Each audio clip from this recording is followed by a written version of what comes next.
Naam, karibu tena mtazamaji, tuendelee na vidokezo ambapo muungano wa vijana kaunti ya Taita Taveta unataka serikali za kaunti kutenga fedha za kutosha kwa ajili ya kukabiliana na magonjwa yasiyo ya kuambukiza kama saratani na kisukari. Vijana hao wanasema gharama ya kutibu magonjwa yasiyo ya kuambukiza mara nyingi hufanya familia nyingi kubaki maskini na kutoa wito kwa serikali ya kitaifa kufadhili zaidi sekta ya afya. Aidha, vijana hao wanasema matatizo ya afya ya akili pia sharti yapewe kipaumbele, kwani visa vya watu kujitoa uhai vinazidi kuongezeka.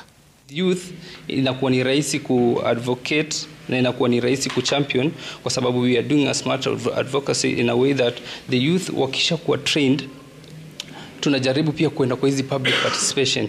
Tutakuwa na information, so tukienda kwenye hizi public participation unakuta the information yenye sisi tunaipatiana ni information yenye iko strategically na inasaidia zaidi.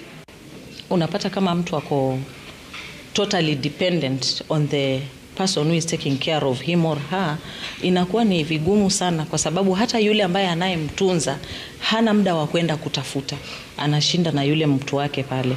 So these are two people who are supposed to give an annual subscription, yeah, he or she. So inakuwa ni challenge for both the caregiver and even the person living with disabilities. Counties wa invest on it so that tuache kupoteza vijana wengi. Tumeona Taita Taveta karibia kila wiki tunapata vijana wawili ama watatu wanajitia kitanzi out of mental health and depression. Na ikiwa huu mwezi wa 6 kuzungumzia hiyo afya ya akili, tunataka kurai county leo hii na pia ile serikali kuu wapate kuinvest on that.